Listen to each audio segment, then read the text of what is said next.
breathe air to live. Each of us, over 3,000 gallons of air every day.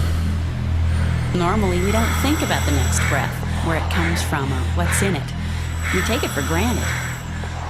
Except on smoggy days, when along with the oxygen we need, we often get air pollution. Sometimes you can see it, that telltale haze.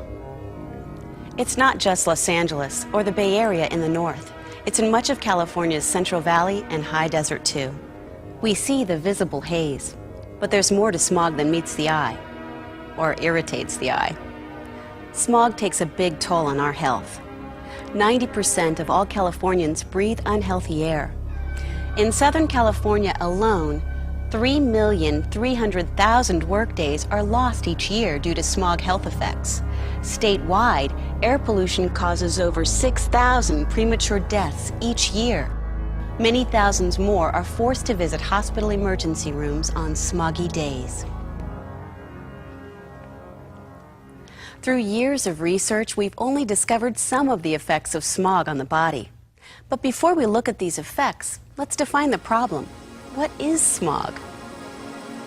You can think of smog as an atmospheric soup of harmful gases and very small solid or liquid particles called particulate matter.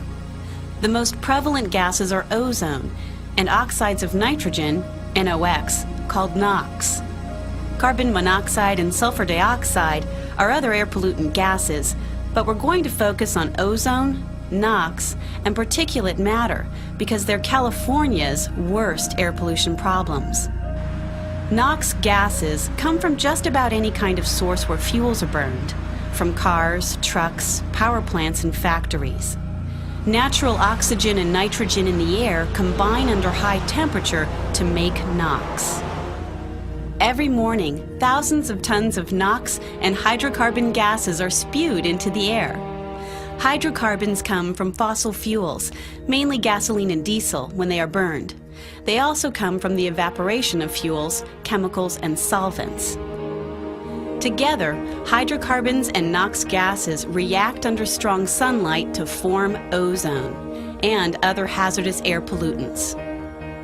Ozone by itself is a colorless, invisible gas, but the smog-forming process also generates very small particulate matter, which contributes to the haze everyone associates with smog. As evening approaches and sunlight weakens, less ozone and particulate matter are formed, and smog levels drop. Over the past 30 years, we've made progress cleaning up the air. Ozone and NOx levels have come down, but not far enough. Ozone and NOx are still big problems, but today, particulate matter is taking center stage. Smog is not the only source of particulate matter. Other particles come from the combustion of fuels, small, nearly invisible toxic particles of smoke and soot.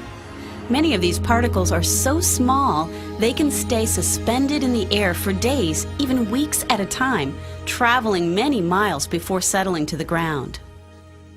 You know when you see visible dust that it's a good idea to stay away from it. But it's what you can't see that can get you. So how small are we talking? Well, this is a human hair about 70 microns in diameter.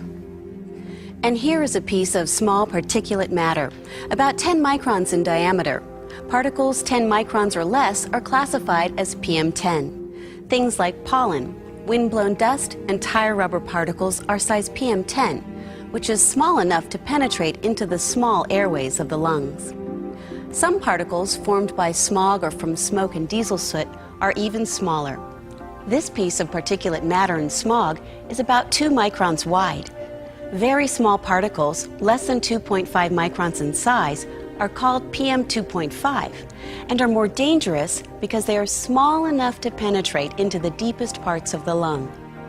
The worst particles are those under 1/10 micron in size, the ultrafine.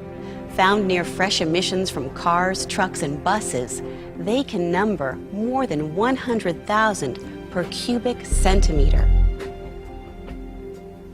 When we breathe smog, we breathe a mixture of ozone, NOx, and particulate matter from a variety of sources. Even though we can't see ozone, when levels are high, it gets our attention. Eyes may burn and water. There can be wheezing and coughing. The throat is irritated and feels scratchy. The chest might hurt. There is a shortness of breath. Unconsciously, the body shifts to a shallow breathing pattern similar to that caused by fear. When we breathe polluted air, our bodies begin a series of natural steps to purge the pollution. The nose removes half of the ozone we breathe. Ozone reacts with tissues, killing cells and damaging the nose. Our airways are lined with cells that are covered with tiny hairs called cilia. They beat in a rhythmic pattern, moving mucus up to the throat where it is swallowed. Mucus is important because it sweeps up harmful particles as well as bacteria and viruses. Ozone and particulate matter paralyze the cilia, making them move less or not at all. They can't do the job they were designed to do: clean out the lungs. This makes us more vulnerable to disease. Like ozone, NOx irritates mucous membranes. Scientists have found that people exposed to high levels of NOx have more colds that settle in their chests. They develop chronic wheezing and cough, bronchitis, and episodes of respiratory illness. Animals exposed to NOx in lab experiments become more susceptible to viral infection and are less able to ward off bacterial infections. They die earlier. With every breath, air moves through the bronchial tubes down to the lung space. Deep in the lung are tiny sacs called alveoli, where oxygen is transferred to the blood and waste carbon dioxide is removed. An average adult lung has 300 million alveoli. If they were to spread out, they would have a surface area of 600 to 900 square feet. PM 2.5 sized particles sneak past fine hairs in the nose and cilia in the respiratory tract to penetrate deep into the lungs, reaching the alveoli. Here, special cells called macrophages roam around eating up particles, bacteria, and viruses. But smog can damage the macrophages, and they can't do their job. Scientists are also finding that there is a link between fine particulate matter air pollution and heart attacks, even sudden heart failure resulting in death. Here's a comparison. This is a healthy open airway, and this is what an airway on smog looks like. Inflammation swells the tissue, restricting airflow. This is not good. Ozone damages the delicate, thin-walled cells in the alveoli. Within a few days, damaged cells are replaced, much like the way skin peels after a sunburn. Laboratory tests show that healthy people breathing smog can lose up to half their breathing capacity. Researchers fear that repeated episodes of lung inflammation may cause permanent lung changes and long-term health effects. Some people think they adapt to smog because symptoms may disappear after a few days.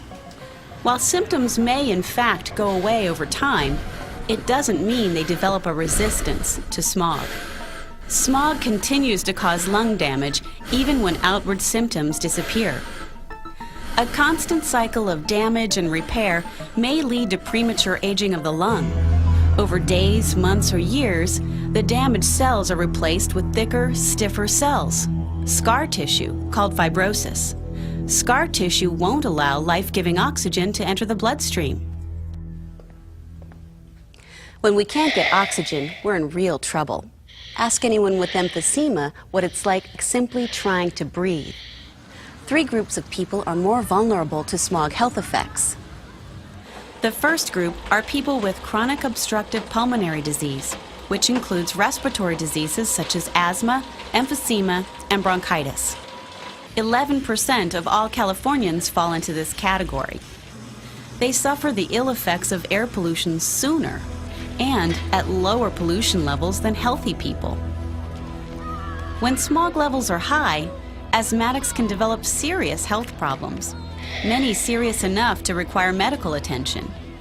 Up to 1,300,000 asthma attacks each year in California are aggravated by air pollution. The ozone in smog also makes people more sensitive to allergens, such as dust mites, pet hair, mold, and pollen. The second group at high risk includes babies and small children. Their lungs are still developing and are more sensitive to smog. They also breathe in more air pollution because they breathe faster, bringing in 3 to 4 times more air per pound of body weight than adults. And smog reduces a child's breathing capacity even more than it does in adults. Because children have smaller airways, more particles stick to airway walls. Particulate matter may increase the incidence of sudden infant death syndrome. Children living in smoggy areas have more respiratory infections, and studies show that they are more likely to develop poorly functioning lungs later in life. Even when children active in unhealthy air don't show symptoms, they are still likely to suffer loss compared to children who grow up in cleaner air. Research is showing that children who live in areas with high particulate matter levels are at risk for poor lung development, making them more susceptible to lung disease as adults. Research also shows that active children living in the most ozone-polluted communities develop more cases of asthma than children in other areas. When ozone levels peak, kids miss more school days. A third group is at increased air pollution risk: healthy adults of all ages who exercise or work hard outdoors. During exercise, we breathe in as much as 10 times our resting volume of air, exposing us to 10 times more air pollution. We breathe through the mouth instead of the nose, bypassing filters in the nose that otherwise would filter out half of the particles inhaled. We're learning more every year about the harmful health effects of air pollution. So it's important that we continue to reduce smog levels. To do this, we need answers to questions, such as how much smog is too much smog? Air quality standards have been established for the main ingredients in smog: ozone, NOx, and particulate matter. These standards are the concentration levels in the air environment that have been determined as reasonably safe for most people. Air quality standards give a number that planners and government can target to reduce air pollution to healthy levels. Hundreds of air pollution monitoring stations are spread across California, continuously monitoring the air, recording air pollution levels. Air quality agencies use the data to see if air quality standards are being achieved. How can people find out about air pollution levels where they live? Well, there's a simple way. The Air Quality Index, or AQI, gives people a gauge of air pollution severity where they live and work. The AQI takes into account levels of ozone and sometimes other air pollutants. Readings of 0 to 50 indicate good air quality. 50 to 100 is moderate. When levels reach 100 to 150, it's considered unhealthy for sensitive groups. 150 to 200 is unhealthy for all groups. And 200 to 300 is very unhealthy. When air quality worsens to unhealthy levels, what can we do to protect our health? First of all, try to stay indoors. Reduce any outdoor activity that requires heavy exertion, such as running or heavy labor. Walk instead of run. Because smog levels are usually lower in the early morning and evening, you should schedule outdoor exercise during these times. Children should avoid strenuous outdoor play. For some air pollutants, any amount is too much. We call these pollutants air toxics because any measurable level can impact your health. California has nearly 200 chemical substances on the list of air toxics. To be on the list, the substance must be 1, an irritant, 2, a carcinogen, a substance that increases the likelihood of getting cancer, or 3, a reproductive toxin. Air toxics can be localized around fixed industrial sites, and people who live near such sites can be more at risk. Other air toxics are not localized to a specific area. Benzene, which comes from gasoline, and diesel exhaust affect people over a wide region because they're emitted from cars, trucks, and buses. Scientists have found increased risk of lung cancer among people exposed to diesel exhaust particles. Exposure to air toxics causes over 300 cases of cancer each year in California. It's the subject of intensive research. The health effects of air pollution produce serious economic consequences. Air pollution means increased healthcare costs, increased doctor visits, increased hospital admissions, babies born prematurely or with low birth weight, babies born with developmental defects, children who can't go to school or have trouble doing well even when they're there. It means workers who don't go to work, families who pack up and look for jobs somewhere else, suffering and premature death to the most sensitive. An Air District study in Southern California discovered that smog causes nearly 18 million person days a year of headaches, sore throats, coughing, chest pain, and burning eyes. The human ill health effects of smog cost us over $9.4 billion every year, and that's just in Southern California. These are the real costs that everyone pays for. Smog not only harms our health, but it hurts the economy, today and for future generations. But the good news is that fighting air pollution pays off. The U.S. EPA figured the cost and benefits of fighting air pollution nationwide between 1970 and 1990. Cost to fight? About $523 billion. But the benefit in terms of sickness and premature death prevented was about $22 trillion. The net benefit to the country was about $21 trillion. We've made a lot of progress cleaning up the air over the past 50 years, but we still have further to go. Industry and transportation will continue to run cleaner. But there is also a role for each of us as individuals. How you get to work, to school, or to the store makes an air quality difference. Choose a carpool, take the bus or light rail, walk or ride a bike if you can. Your clean air choices are critical in the fight against air pollution.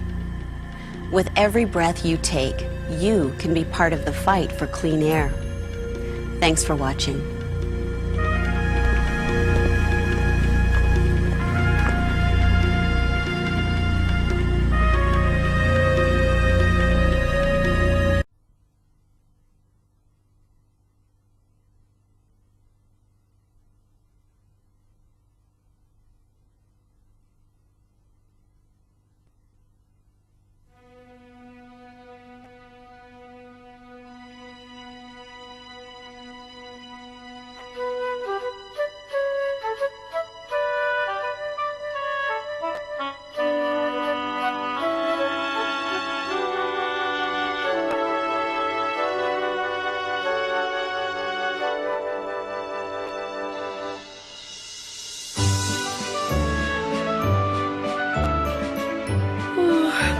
There was a time when the warm glow of morning filled this old body of mine with joy. But now, the sight of each new dawn just fills me with concern.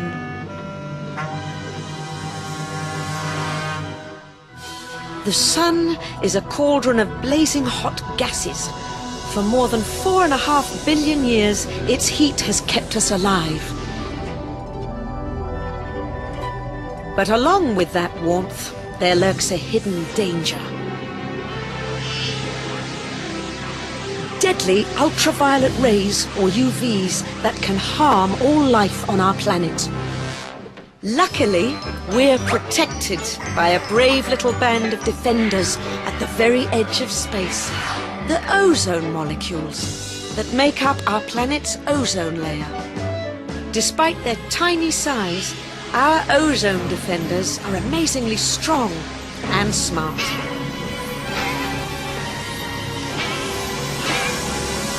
They let in the sun's life-giving warmth, whilst keeping out the deadly UV rays. And things might have gone on this way forever, were it not for a new threat rising up from below. Chlorofluorocarbons, better known as CFCs. are the chemicals that cool our air conditioners and refrigerators. CFCs are safe inside their machines, but once they escape, they begin a 25-year journey up to the top of the atmosphere, where they attack the ozone layer without mercy. And once the ozone molecules have to fight the UVs and the CFCs, it's just a matter of time until the ozone layer weakens and breaks.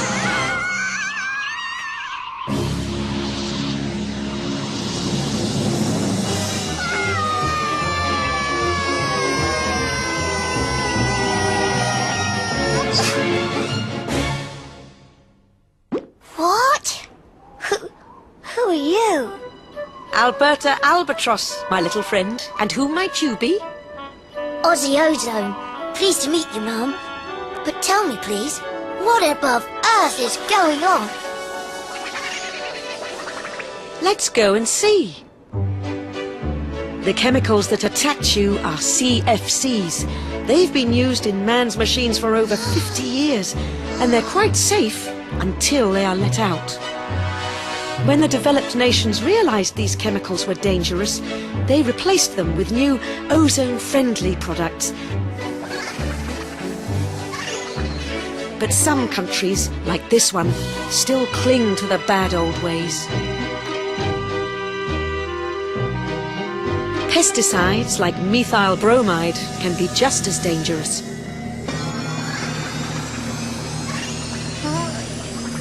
And industries aren't the only ones to blame.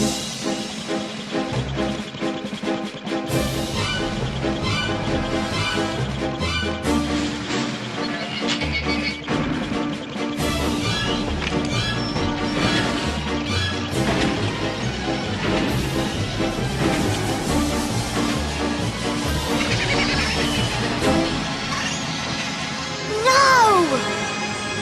Oh, this is terrible. We must stop them, Alberta. We can try. Excuse me, sir. Sir, over here. Sorry to bother you. But don't you realize you're releasing dangerous chemicals when you break those old refrigerators? Those molecules you release go up into the sky and cause trouble for all of us. So please don't do it again.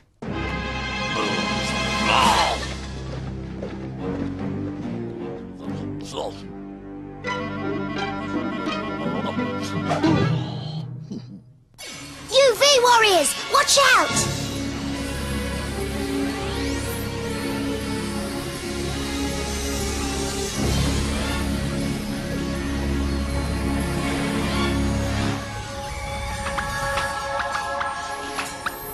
Please don't be afraid.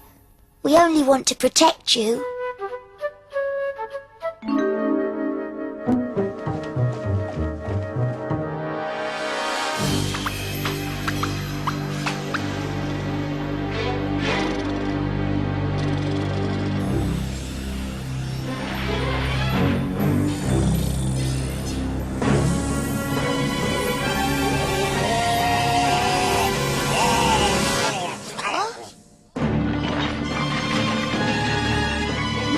Don't!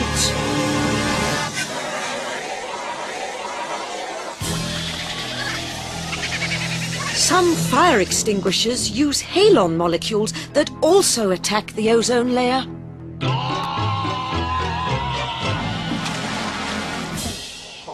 He got that nasty burn because chemicals like the ones he just released are destroying the protective ozone layer we've created at the top of the sky. And it's not just sunburns we're trying to prevent.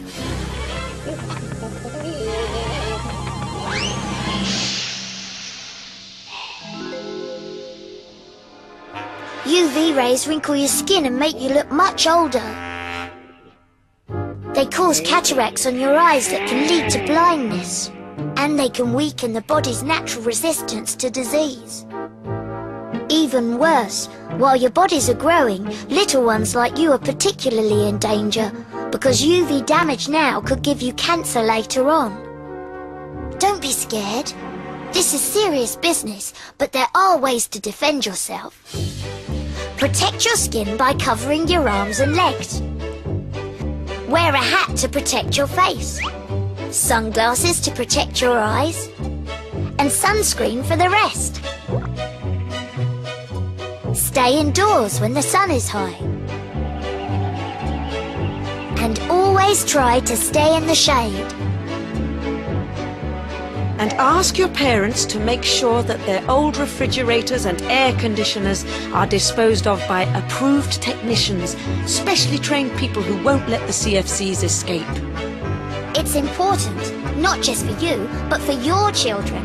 Because even if no more bad chemicals are released into the atmosphere, it will take at least 50 years before we can fully repair the ozone layer. Will you help us? And now, Alberta, after all I've seen down here, I'd like to get back to work. Be sure to tell your parents, teachers and friends about the things you've learnt.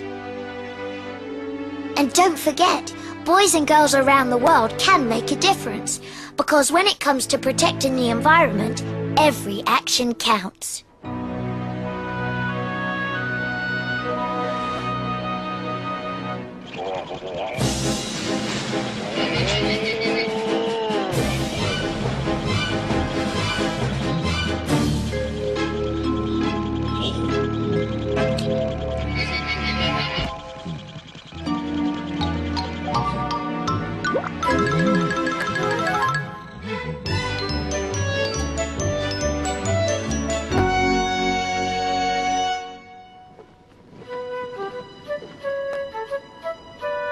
Thanks for everything, Alberta.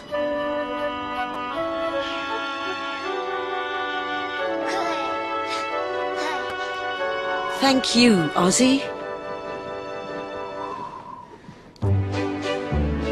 Don't forget, boys and girls around the world can make a difference.